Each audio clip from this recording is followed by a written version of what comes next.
Selamat datang kembali dalam eksplorasi kita hari ini. Kita akan gali satu bab yang menarik banget nih dari karya klasik Dale Carnegie soal bicara di depan umum. Tepatnya bab 31. Fokusnya mungkin kedengeran dasar ya, tapi ternyata fundamental banget. Menjadikan percakapan efektif. Anda mungkin mikir, apa ya hubungannya ngobrol sehari-hari sama pidato di panggung, gitu kan? Nah, di teks ini langsung dikasih contoh menarik loh. Ada W.E. Gladstone, negarawan Inggris terkenal itu. Ternyata ayahnya itu memandang percakapan bukan cuma ngobrol biasa, tapi sebuah seni, pencapaian serius gitu. Di rumah mereka, diskusi topik hangat sehari-hari itu jadi kayak ajang latihan. Dan latihan inilah, menurut penulisnya ya, yang ikut ngebentuk Gladstone muda jadi pembicara dan pendebat ulung. Ini langsung nunjukin ya betapa pentingnya fondasi percakapan ini. Oke, mari kita bedah lebih dalam kalau gitu. Misi kita kali ini adalah menggali kebijaksanaan inti dari bab klasik ini. Gimana sih caranya menguasai seni bercakap-cakap? Sesuatu yang sering kita anggap remeh kan? Padahal, seperti kata sumber ini kayak gimnasium tersembunyi buat melatih otot komunikasi kita. Termasuk buat ngomong di depan publik. Nanti kita lihat, apa aja sih jebakannya, kualitas kuncinya, sama teknik praktisnya. Jadi, kenapa sih percakapan ini krusial banget? Apalagi kalau Anda mau mengasah kemampuan komunikasi secara keseluruhan. Penulisnya ngutip filsuf Emerson yang punya pandangan, menarik. Katanya, percakapan adalah laboratorium dan bengkel bagi pelajar. Saya suka banget metafora ini. Artinya percakapan itu bukan cuma tukar kata ya, tapi tempat aktif buat uji ide, asah argumen, bahkan mungkin nemuin apa yang sebenarnya kita pikirin. Kaitannya sama public speaking jadi jelas banget di sini. Percakapan sehari-hari itu kan medan latihan yang paling gampang diakses. Buat apa? Ya buat ngebentuk dan ngungkapin pikiran secara terstruktur tapi tetap luas. Ini melatih kelancaran mikir dan ngomong. Konsep yang juga dibahas loh di bab 11 buku ini soal kelancaran melalui persiapan. Di situ ditekankan kalau persiapan itu bukan cuma ngapalin, tapi menginternalisasi ide biar bisa diungkapin alami. Nah, percakapan ini cara buat melatih internalisasi dan pengungkapan spontan itu. Contoh Gladstone tadi nunjukin kalau ini bukan bakat mistis, tapi skill yang bisa diasah secara sadar, bahkan dari obrolan meja makan. Betul sekali. Dan penting juga ya buat paham bedanya percakapan sama pidato formal. Percakapan itu intinya sih kayak tarian ya. Ada interaksi terus-menerus, saling kasih, saling terima. Strukturnya jauh lebih cair kan? Nggak satu arah kayak pidato. Dalam percakapan, Anda nggak cuma nyampein pesan, tapi Anda bareng-bareng nyiptain makna. Bangun pemahaman secara real time gitu sama lawan bicara. Dinamika dua arah ini yang bikin unik sekaligus ya menantang. Dan justru karena cair gini, bab 31 ini ngingatin soal beberapa jebakan umum. Jebakan pertama yang disorot, ini ngutip pemikir Romawi Cato, namanya forwardness, atau sikap terlalu maju. Ini intinya sih kecenderungan buat monopoli percakapan. Mungkin Anda semangat banget atau banyak yang mau diomongin, tapi kalau Anda terus saja ngomong tanpa kasih jeda, tanpa kasih ruang buat orang lain respon atau kontribusi, itu bukan dialog lagi namanya. Jadi kayak monolog terselubung, gitu. Anda mungkin ngerasa udah komunikasi, padahal sebenarnya cuma siaran. Wah, itu poin menarik. Di zaman sekarang, mungkin sikap terlalu maju ini nggak cuma dominasi verbal ya. Bisa juga kebiasaan nyela terus-menerus, atau bahkan cara kita interaksi online kan. Selalu pengen jadi yang paling didengar. Ini ngingetin kita sama prinsip dasar pembicara publik yang baik. Peka sama audiens. Dalam percakapan, audiens kita mungkin cuma satu atau beberapa orang, tapi kebutuhan buat peka dan kasih ruang justru lebih krusial, soalnya interaktif. Tanpa ngasih ruang, kita matiin potensi tukar ide yang sebenarnya. Tepat. Dan ini langsung nyambung ke jebakan kedua.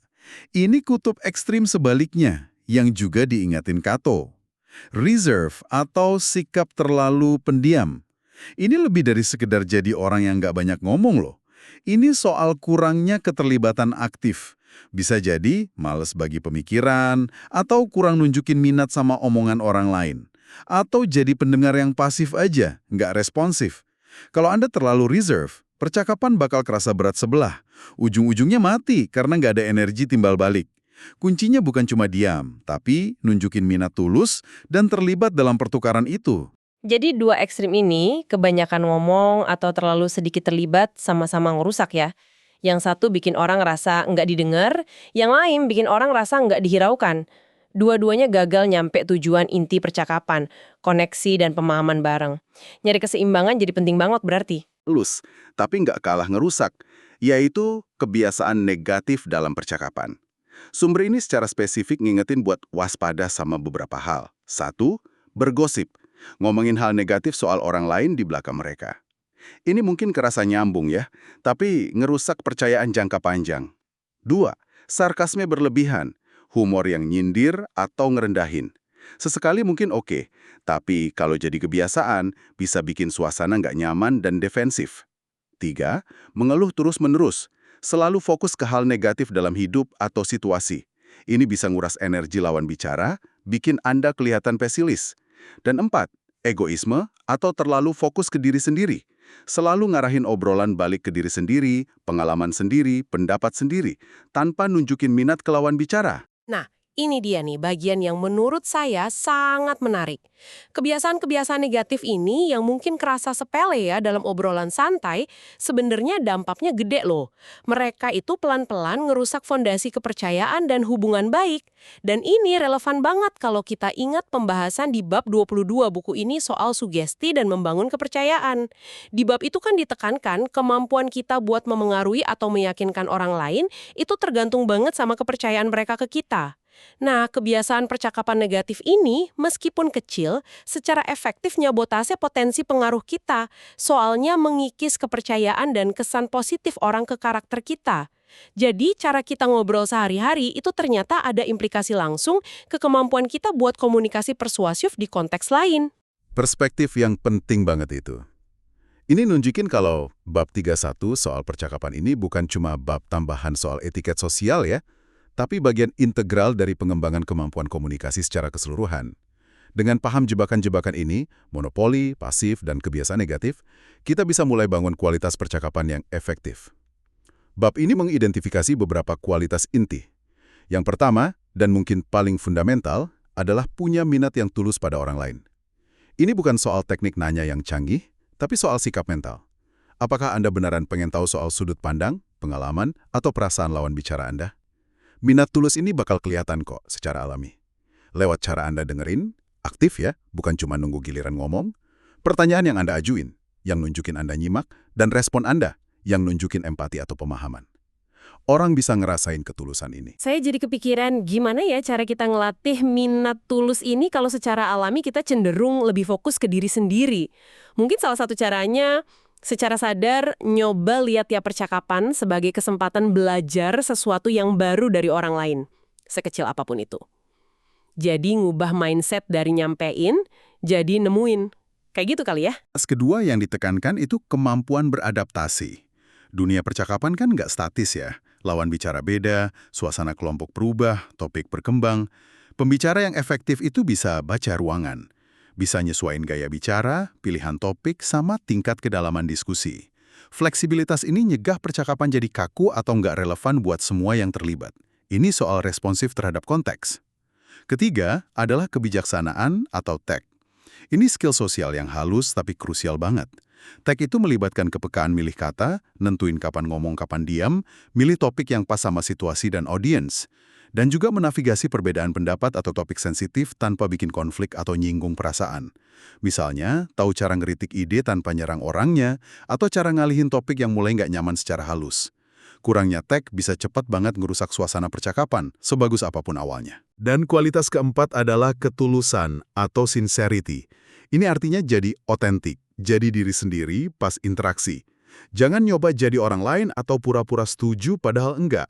Ketulusan ini nyambung banget sama konsep penting di bab X buku ini soal perasaan dan ketulusan dalam public speaking.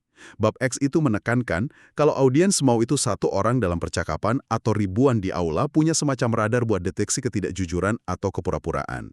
Pas Anda tulus, itu bangun kredibilitas dan kepercayaan. Dan itu mata uang utama dalam komunikasi. 4 pilar yang kuat ya. Minat tulus, adaptasi, kebijaksanaan, dan ketulusan. Ini ngegeser fokus dari sekedar jangan bikin salah pas ngobrol, jadi aktif bangun kualitas positif. Terus gimana kita nerjemahin pilar-pilar ini jadi tindakan nyata? Teknik-teknik spesifik pas kita lagi ngobrol. Salah satu teknik paling dasar yang muncul dari prinsip minat tulus itu, ya seperti yang Anda singgung tadi, ngajuin pertanyaan terbuka. Pertanyaan yang mulai pakai apa, bagaimana, mengapa, atau ceritain dong tentang, itu jauh lebih efektif buat dorong orang lain berbagi. Dibanding pertanyaan yang jawabannya cuma ya atau tidak. Misalnya daripada nanya, liburanmu seru? Coba tanya, apa sih pengalaman paling berkesan dari liburanmu kemarin? Ini secara aktif ngundang cerita dan perspektif. Nunjukin Anda beneran tertarik dengar lebih dari sekedar basa-basi. Kayak ngasih panggung kecil buat lawan bicara kita. Tepat. Selain nanya, penting juga buat berbagi dari diri Anda sendiri. Pemikiran, pengalaman, ide. Tapi selalu ingat prinsip keseimbangan tadi ya. Jangan sampai bagian berbagi Anda malah jadi monopoli. Yang menarik di sini adalah, pas Anda berbagi secara otentik dan relevan sama topik, Anda seringkali nemuin titik temu atau minat bersama. Nemuin kesamaan ini, entah hobi yang sama, pengalaman serupa, atau pandangan sejalan, itu cara efektif banget buat bangun koneksi dan kedekatan. Percakapan jadi jembatan pemahaman, bukan cuma tukar informasi. Tips praktis lain yang ditekankan di bab ini adalah hindari jadi terlalu argumentatif atau menggurui. Ini penting nih, seringkali kita tergoda buat menangin tiap poin atau ngoreksi tiap omongan yang kita anggap salah kan. Tapi perlu diingat tujuan utama percakapan biasanya bukan debat formal buat nentuin siapa yang benar. Meskipun prinsip bangun argumen yang kuat, kayak di bab 2-3, itu penting ya dalam konteks persuasi atau debat, tapi kalau diterapin kaku di obrolan santai, bisa kerasa konfrontatif dan matiin dialog. Fokus aja ke pertukaran ide dan eksplorasi bareng, bukan pembuktian diri. Di sisi lain, penggunaan humor yang pas, seperti saran di bab 33 soal pidato setelah makan malam, itu bisa jadi alat berguna banget buat cairin suasana, redain ketegangan, bikin interaksi lebih ringan dan nyenengin. Tentu aja, humor yang bijak ya, nggak nyinggung. Kalau kita tarik ini ke gambaran yang lebih besar. Jadi jelas ya, kalau nguasain seni percakapan efektif ini dampaknya jauh lebih luas.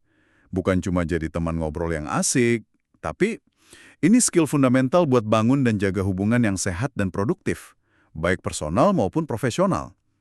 Lebih dari itu, percakapan itu arena utama buat belajar. Belajar soal dunia, soal orang lain, bahkan soal diri sendiri. Ada kutipan menarik dari Oliver Wendell Holmes yang disinggung di konteks lain di bab 11 buku ini. Dia bilang, dia sering ngomong buat nyari tahu apa yang sebenarnya dia pikirin. Proses ngungkapin pikiran kita dalam dialog sama orang lain, itu seringkali bantu kita klarifikasi ide kita sendiri. Jadi, percakapan yang baik itu alat penemuan diri juga. Jadi, buat ngerangkum intisari dari bab 31 ini soal bikin percakapan efektif, pertama, intinya ada di keseimbangan emas antara ngomong dan dengerin. Hindari dua ekstrim. Jangan monopoli, forwardness, jangan juga pasif, reserve.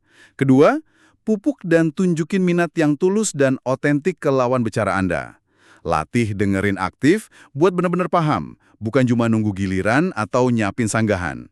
Ketiga, kembangin kemampuan adaptasi dan kebijaksanaan. Jadi fleksibel nyesuaiin diri sama orang dan situasi. Navigasi interaksi sosial pakai kepekaan dan rasa hormat. Keempat, jaga nada yang positif dan tulus, sincerity. Hindari kebiasaan negatif kayak gosip atau ngeluh berlebihan. Tulus itu fondasi kepercayaan, dan kepercayaan itu fondasi komunikasi yang bermakna. Dan terakhir, ubah cara pandang Anda. Lihat tiap percakapan, sekecil apapun itu, sebagai kesempatan berharga. Kesempatan buat belajar, buat nyambung, buat bangun hubungan, dan ya, kesempatan buat secara sadar ngelatih dan ngasah otot komunikasi Anda.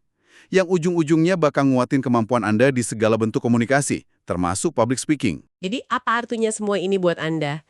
Penggalian kita ke bab 31 dari The Art of Public Speaking ini ngasih pengingat yang kuat ya. Akar dari kemampuan ngomong yang memukau di panggung itu seringkali nyempil di seni percakapan sehari-hari yang efektif. Ini bukan cuma basa-basi, tapi skill sebuah seni yang bisa dipelajari, dilatih, diasah secara sadar. Kuncinya, ya seperti yang udah kita urai bareng tadi, nemuin keseimbangan yang pas, pelihara minat tulus ke orang lain, bisa adaptasi dengan luas, interaksi dengan bijaksana, dan selalu jaga ketulusan hati. Kalau Anda mulai secara sadar, nerapin 1 atau 2 prinsip dari obrolan kita hari ini. Misalnya, fokus dengerin lebih aktif, atau usaha ngurangin kebiasaan ngeluh pas ngobrol. Seberapa besar ya efek riaknya? Mungkinkah perbaikan kecil dalam cara Anda ngobrol sehari-hari itu nggak cuma bakal memperkaya hubungan personal Anda, tapi juga pelan-pelan ningkatin kemampuan Anda buat kolaborasi lebih efektif di kerjaan, mimpin tim lebih baik, atau bahkan ngerasa lebih pede dan tampil lebih meyakinkan pas harus ngomong di situasi formal. Sesuatu yang layak Anda eksplorasi dalam praktik komunikasi Anda sendiri ke depannya. Terima kasih sudah menyimak pembahasan mendalam kita kali ini, menggali wawasan dari bab 31 tentang seni percakapan yang efektif. Semoga ada butir-butir yang bermanfaat dan bisa Anda terapkan ya. Sampai jumpa di eksplorasi kita berikutnya.